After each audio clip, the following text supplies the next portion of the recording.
After decades of putting everyone else first, this is your time to shine. Welcome to the Sass and Soul Podcast, where brilliant women just like you are finally putting themselves at the top of their to-do list.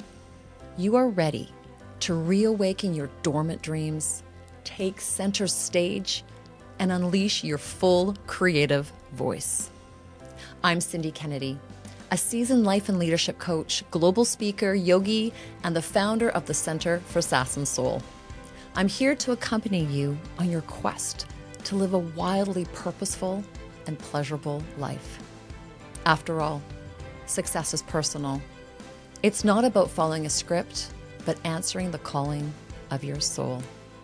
So get ready to join me and my global friends as we explore how to reclaim our sass and lead from our soul.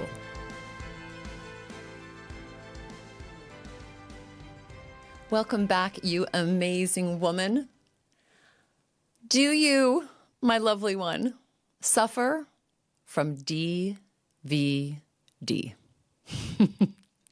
No, I am not talking about a sexually transmitted disease. I'm talking about something else that is contagious and that way more women than men suffer from. Most of my work, like the real nutshell and core of my work, is helping women just like you find their voice so they can be a voice out in the world. But DVD takes your voice away from you, and it sucks your power right along with it. So what is it? Well, have you ever felt like you needed to qualify what you say before you said it? Meaning, instead of just saying what you have to say, sharing your thought, your idea, your needs, your dreams, you qualified it by kind of buffering it before saying what you really needed to say.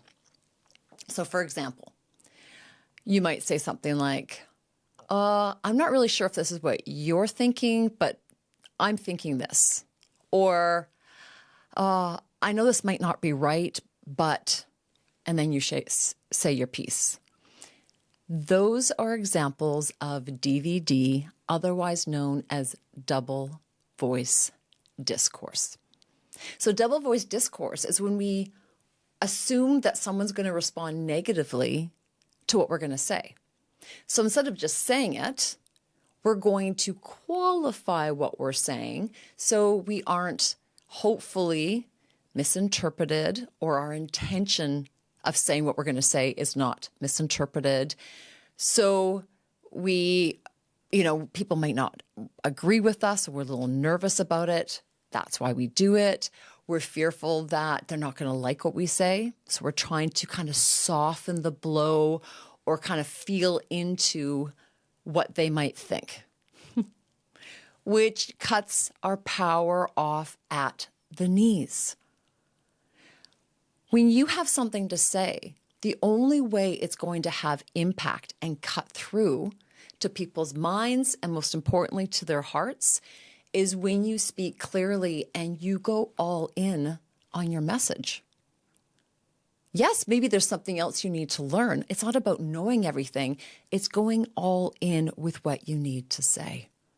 Going all in with sharing what your needs are. Going all in and sharing what your thought or idea or proposal is.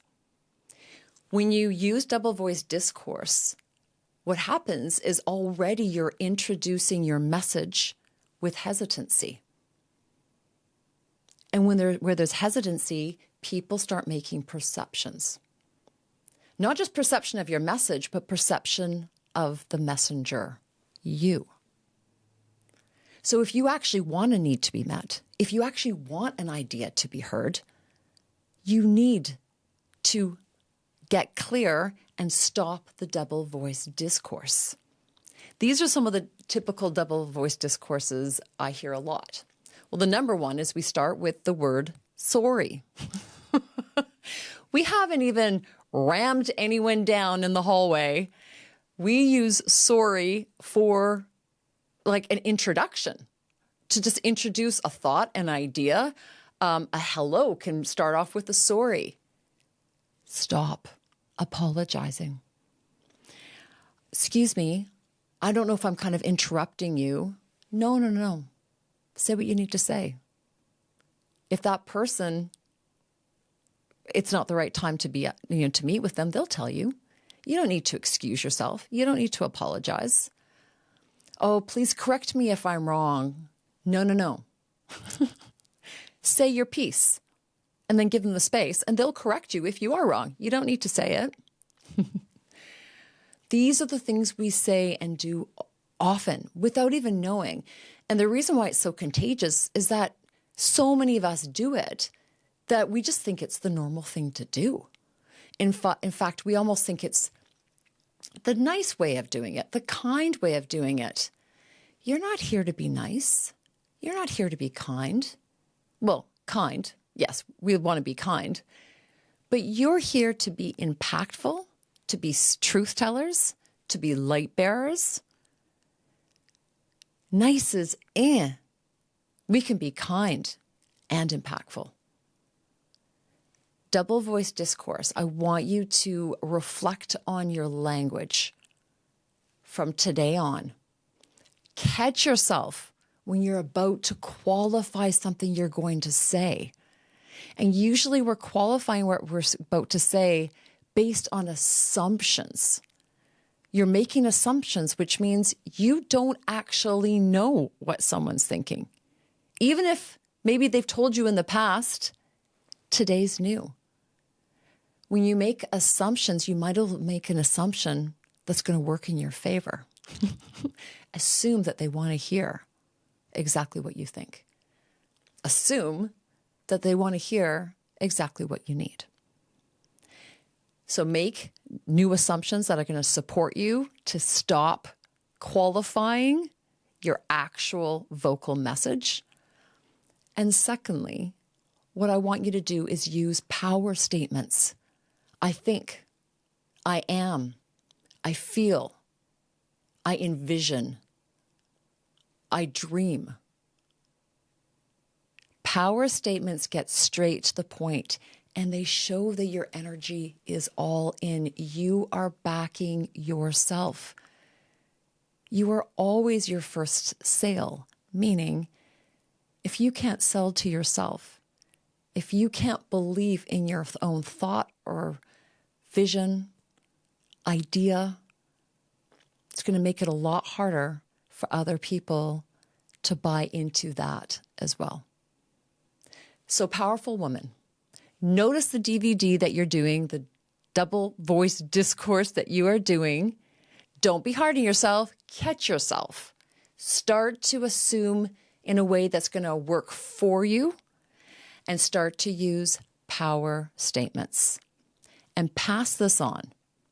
When you notice another woman using DVD, let her know. Again, we become so accustomed to this type of interaction. We think it's just normal. We think it's nice.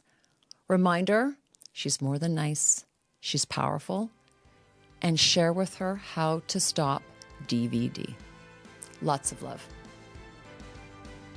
Remember, you are more powerful than you know. So live with sass and lead from your soul. And I will see you next time.